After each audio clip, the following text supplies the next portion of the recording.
Okay, so today, here's what I'm going to do. First, I'm going to remind you some stuff about basic graphing, because oftentimes people get a vertical line and a horizontal line confused on like which one is, if it's a horizontal line, is that x equals 5 or is that y equals 5? It can be confusing, and I'm going to remind you about that. And then we're going to be graphing things with set builders. So in other words, we're going to say x colon, actually it'll be x comma y, colon x is less than or equal to 5 union y is greater than or equal to 7, and be able to figure out where are all the points that would work for that. So that's kind of like the goal when we're all done, is to be able to take that and put it into a graph that's like something like that. It's not right, but anyway. Okay, that's where we're headed. So to start with, I want to remind you that we have a lab due, and I want to give you a moment to ask me a few questions about the lab. Lab's due Friday. So if you haven't started yet, I encourage you to start, because once you start, you'll start realizing what your questions are. And if you only start, which many of you will, on Thursday night, then if you're like, oh, but was I supposed to do it this way or that way? And you'll be all confused. Be smarter to start it early. So if you have questions, you can ask. Somebody already have a question? Yes? All right. Procedure and procedure and calculations, part A.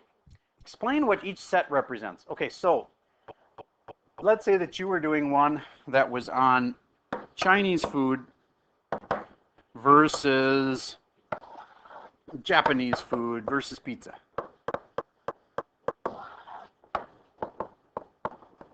And you found that the numbers were like this, and there was a neither category of 1. First of all, if you had asked 3 people, do you get how this would be an incredibly lame example? Because like they could all pick like the same thing, and they're like, ugh. So that's why a bigger sample size is good. Okay, I'm not saying a number it has to be, but I did say in the neighborhood of 10ish, it would probably give you enough to like spread it out a little bit. All right, that question said, describe each area and what it means. So for instance, you would have to say in words that that's Chinese only. You can abbreviate it to that. Technically, it's these are people who would prefer Chinese but did not like Japanese and did not like pizza. I would prefer to just write Chinese only. Okay? And this one is Chinese and Japanese. This is all 3. This is, and I'm fine with abbreviating too. It's like that's P and J. You know what I mean? So you describe each area. And then it says, what's the probability of each area? If that should be a wake-up call that you can't just do a frequency Venn. This is a frequency Venn. You have to also have a probability Venn. Now, if you do it in the same diagram, I could live with that. This is then, I don't know, has anybody added these all up yet? All right, so I'm going to do a quick 10, 14, 15, 17, 18, I think it's 20. All right, and so if I have 20 up here, then the probability of this is 2 in 20, which is 1 in 10, which is 10%. And you could put it right in the same Venn diagram if you wanted to, but you got to figure out those probabilities. Maybe you put on a separate Venn and see here's all the probabilities of each one. But it asks you, clearly asks you for that probability. So some kids would have never read this and therefore would have never done the probabilities of each and would lose points. You know what I'm saying? So you got to read and do everything it says. That's really, and here's the other thing. It doesn't address things like, do you have to have 2 circles or 3? Doesn't say. That means you get to pick. You have freedom in some areas. If it doesn't specifically address it, you have freedom. It doesn't say how many people you have to have. Now, I would say, I'll tell people that are grading them that I'm not going to give a kid credit who's only asked 3 people for this project, of course. I'm not going to give them much credit. I shouldn't say that. I give them credit, but I'm not going to give them a perfect paper. Okay, so there's some kind of common sense guidelines there. It doesn't say I couldn't do my project on the back of a nuclear reactor. Yes. Yes, because you have to have 3 questions. Look at, see, list 3 questions. That means you have to ask 3 questions about your Venn diagram. This isn't just making a Venn. It's asking questions then about it. Like for instance, let's say my pizza Japanese one. So if I could then ask some questions like, what's the probability if I ask a random friend that they would enjoy going out to pizza with me. And I could look at the thing and figure out the answer. That would be 7 and the 4 and the 2 makes 10, 11, no, 13. So it's 13 out of 20. So there's my question. There's my answer. So what do you think when they say explain your solution? What do you think that means? There you go. Telling me how I got the answer. So this is all about really delving into a Venn diagram. And so when it says explain your solution, I actually want you to explain your solution. So how did you get that answer? Well, I added up all the things that were in the pizza circle. Again, when you're explaining something, I already know the answer. I'm the teacher. But you act like you're explaining it to your little brother and write out, well, see, common mistake would be to only pick the 2 because they like pizza, but so do these other people. You know, that'd be a really thorough answer, but at minimum, you'd need to say, we had to add up this and this and this, and then I had to divide it by the total. That's explaining your solution. All right. Okay. Enough about the lab for now. You can always ask me more questions later if you want to.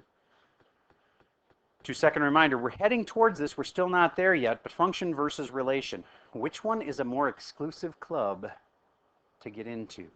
Yes, it's a function club. Because a lot of things are relations. As long as there's a relationship between things, you got a relation. It's whether or not it's a function. So what could I do? Right now, this is a function. What could I do to make it not a function anymore? Sir.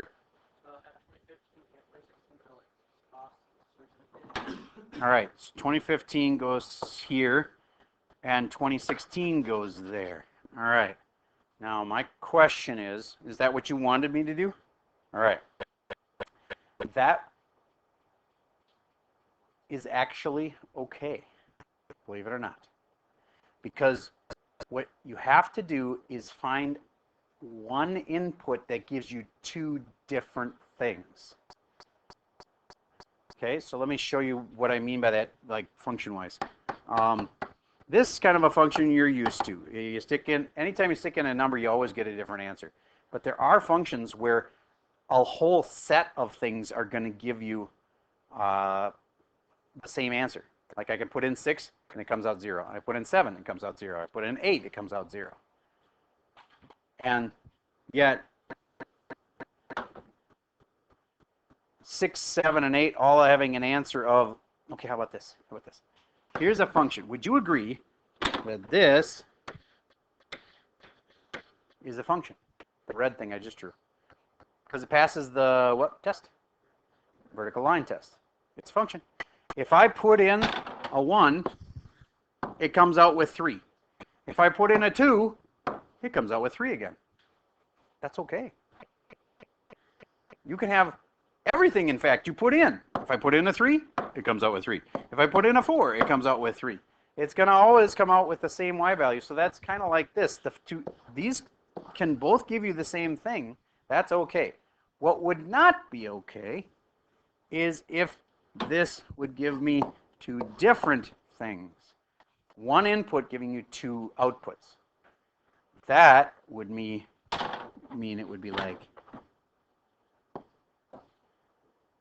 a vertical line. Can a vertical line be a function? No, because at the same moment that you put in 2 or 2.2 or whatever that is, you're getting a whole bunch of different y values out of the same input.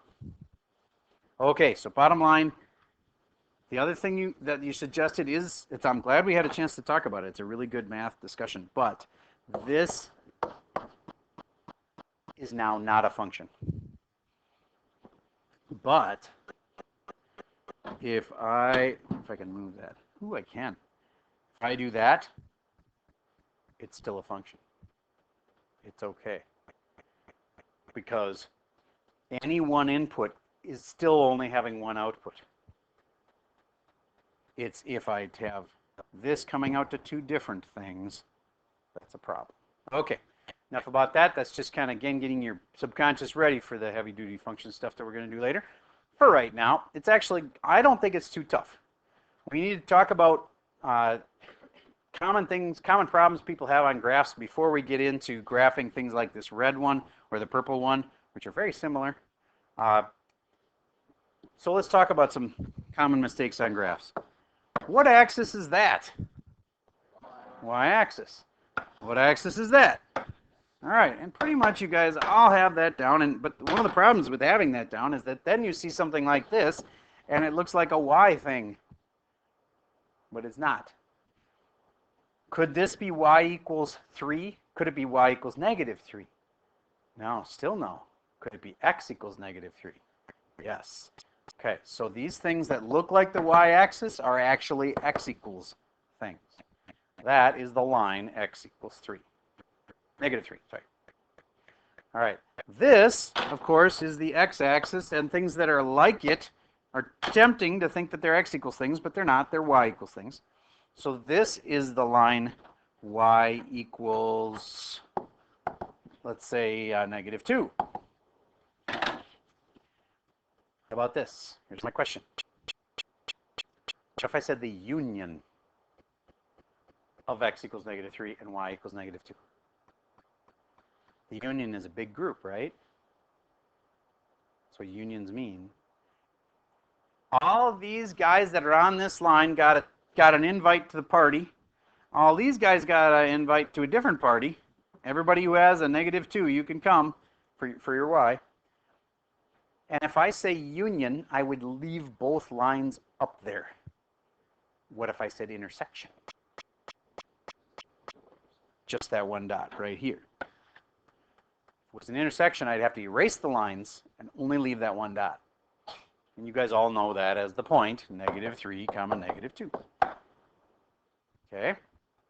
So what if I said the union of X is less than -3 with Y is -2? I'd like you to sketch that for me on a graph. So scroll down and find a piece of graph paper. There's one later. There's like some nice graph paper put in there. Big open graphs. Yeah, like those. Kind of have a bluish little cross hatch. Called lattice points technically. All right, cool. Sounds like you found it. So on that graph, would you try to sketch for me? The answer that I put up here is not right. It's kind of the start of the answer, but where do you think the points would be? By the way, here's the rest of that little set notation. They're sets of X and Y, X comma Y, where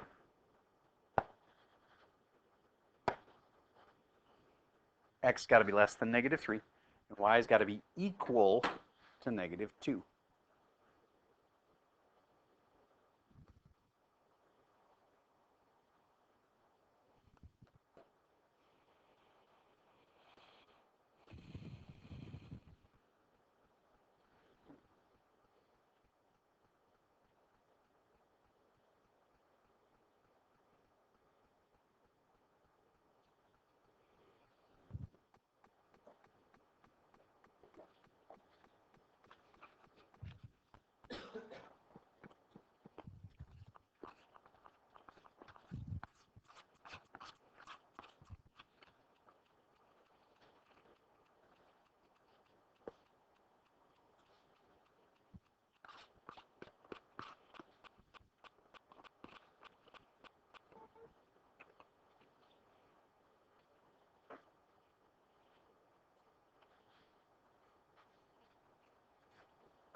Okay. Think of this again as invites to a party. When this thing sends out this invite, any point where the X is less than -3 just got invited. Here's the places where the X's are -3. They're on this line. The ones that are -3 are right there. So it's not those. It's the ones that are less than that. So I could shade this way, and every dot that I'm in my shaded region would be less than -3. And I should not have a solid line there. I should have a dotted line there because things that are on the line don't work. Raise your hand if you had that part right. Sweet. Okay, next one. Harder one. Y is -2. That means any point who has y is -2 just got invited to the party. But not just like, not below -2 or above -2, just -2. So these guys on this line just got invited to the party. You get some people just got invited twice. These guys were already invited, but now they just got invited again because of the fact that their y is equal to -2. Does that mean I like throw them out? No. If it's a union, if you got an invite from anybody, you get to come to the party. So your final answer is all of these things and this line going this way.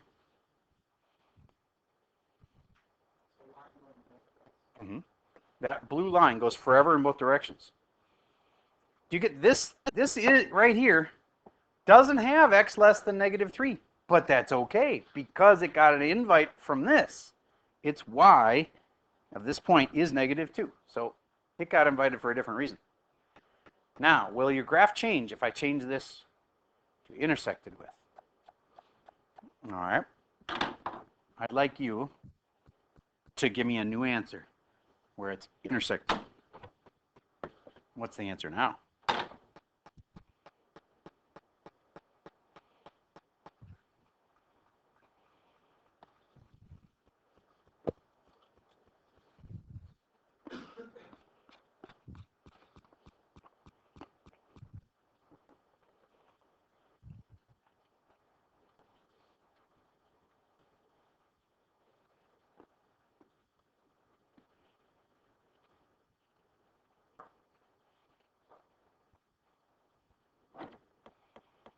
Now for this, it's a more exclusive little deal. You have to be invited both by this and by that. So your x has to be less than -3 and your y has to be -2. So only things that are on this line would qualify. Now here's my question. Thought it through very carefully. I put this down as my final answer. Mr. Server cries a little bit and marks it wrong. Why?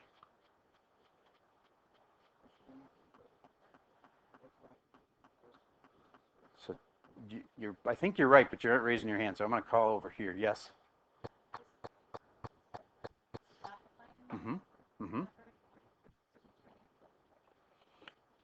So this point right here, I'm going to change it to what?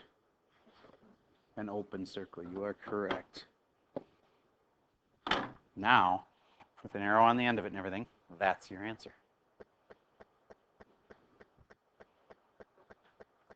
Okay, let's try another one that's like that. Everybody get, again, further down in the you got like 3 or 4 of these nice open graphs. Okay, so use another one of those and see if you can answer this question.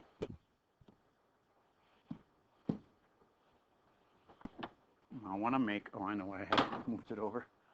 I wanted to have room to write my little thing. X comma y where x is less than or equal to 2 is unioned with y. This will be good. Oh wait, you're not ready for that one yet. I'll make it good in a minute. Less than 3. There.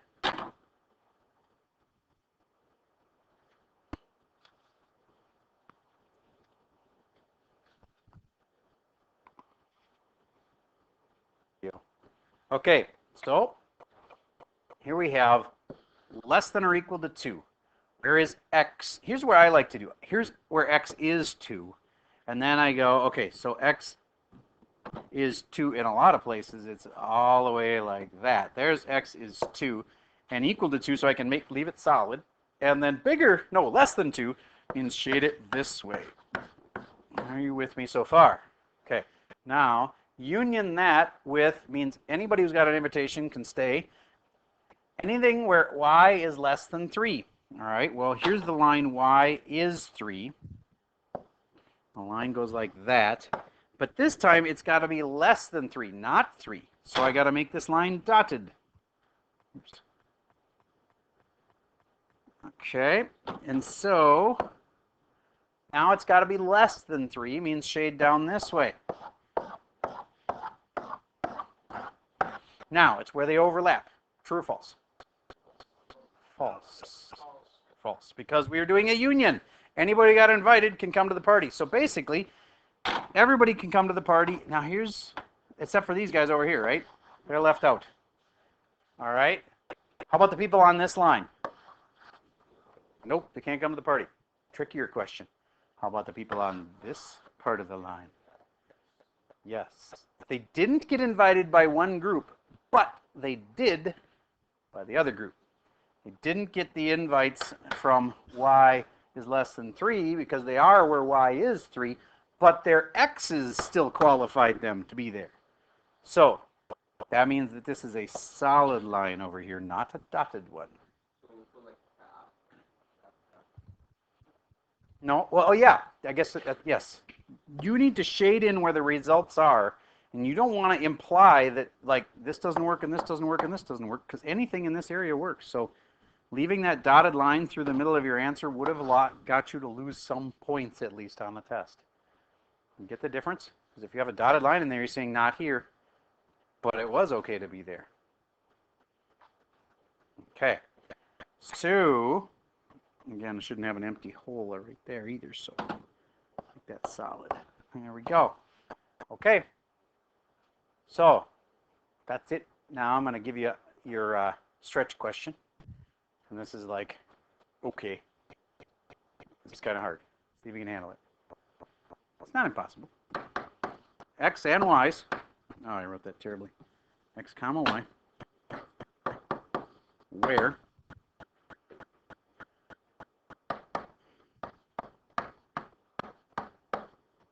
X is between 5 and 7 is unioned with 3 is less than y is less than or equal to 8. I'm going to pause for a minute while you see if you can rise to that challenge. All right, so it's sort of like the intersection of two roads. Here's the x's, and they are the ones that run up and down, kind of like the y-axis. And that goes between 5 and 7. Can I use solid lines or dotted lines for those? Solid. All right. And then, shade in between it. Then, the y's are between 3 and 8. Now, here's y is 3. Here's y is 8. And there's shade in between it. And is it where they overlap, or is it all of it? All of it. And yet, I got something wrong. Who caught it? Sir? Yep. That part right there is saying y is supposed to be bigger than 3, not 3. So by leaving it solid, I was saying it could be 3. So it should be dotted. You are correct. How many of you had that correct on yours? Okay, good. So I think you got it. Judging by that question, I don't even need to go back and give a formative like quiz on this, the in-class quiz. I see you got it. So let me give you your assignment, and you can start working on it. Yes? Solid in between. Oh, in here. Ooh, I think you may have caught something here. So what if it's like in here? The question is, should this be a dotted line in there? Or should those be part of the group? Like, this is a union, true or false? True. So these things that are in here, if I put a dotted line, that would imply you can't be there. But they can be there because they got an invite from the other group. So you're right. I shouldn't have that dotted line in there. So you could just get rid of the line. That would be a way to deal with it. Or you could have put a solid line in there along with all this other stuff that's getting shaded. So I'd be okay with you putting a solid. But leaving a dotted in there would have been a problem. Good catch. Okay. So that's the stuff for today. So let's move on to actually looking at your homework together. There it is.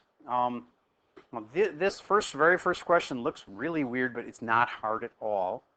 So let's delve into it together here. 6 over k, comma, k, where k is a whole bunch of things. All right, well, what if k is 1? Then this becomes a 1 and a 1, and therefore 6 comma 1 is in my little group of points. That works. All right? All right, so I'm going to graph that. 6 comma 1 is in. It's a solid dot. It works. Okay, and let's see if we catch on to a pattern here. What if I put in a negative 1? What's it going to be then?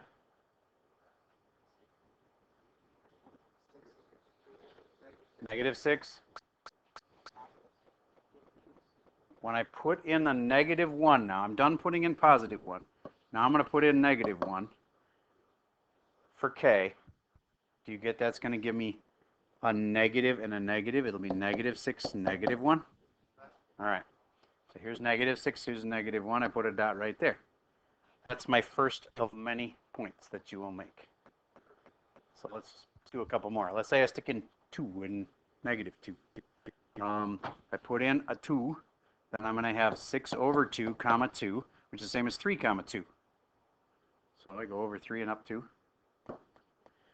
And then what if I put in negative 2? Well, it's going to turn negative and negative. That's going to be negative 3, comma negative 2. Negative 3, comma negative 2. And just keep making the dots. They might make a neato pattern when you're done. Notice it's not all the things that are bigger than 1. Or what. These are specific dots. And there's a total of 12 of them. You're going to put in 1 through 6, and then you're going to put in negative 1 through negative 6. And you're just going to see what dots you get. All right. Next one. This one is only 4 things 4 points you got to find. You stick in a 0 and see what you get. What is the square root of 0? 0, comma 0. Well, 0, comma 0 must be on my list. Boom. Done.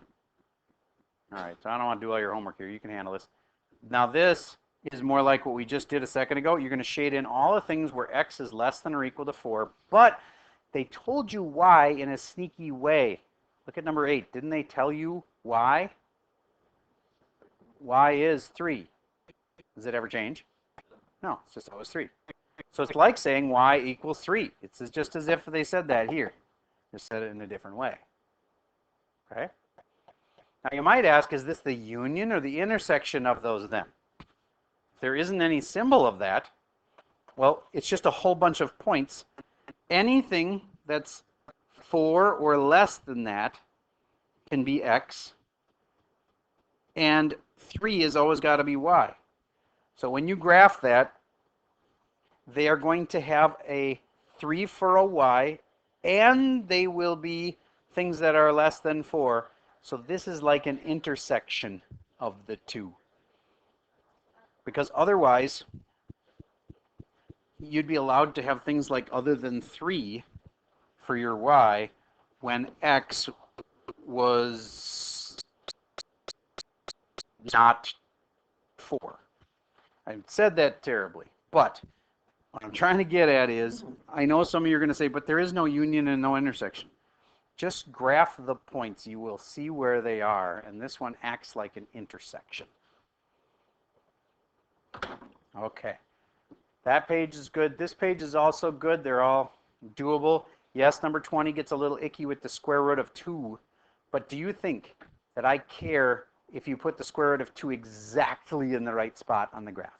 No, but you know that the square root of 2 is less than 2 and bigger than 1. Okay, good. As long as you have your numbers, you can kind of just get close. So I don't expect perfection in things like number 20, because you can't get that accurate on a graph to tell me exactly where the square root of 2 is. But you can know that it's between 1 and 2, probably closer to 1. And again, 2/3, if you're at close to 2/3, that's between 1 and, or between 0 and 1 and closer to the 1. Good enough. All right. Then this page is going the other way, saying here's a graph. What would the question have been? You know what I'm saying? Here's the graph. What would this part have been?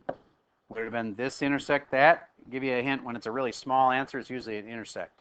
When it's a really big answer, it's usually involving union somehow. Not always, but. All right, so this one is an intersect. And who could tell me what are the two things that intersect? What do we know about x's?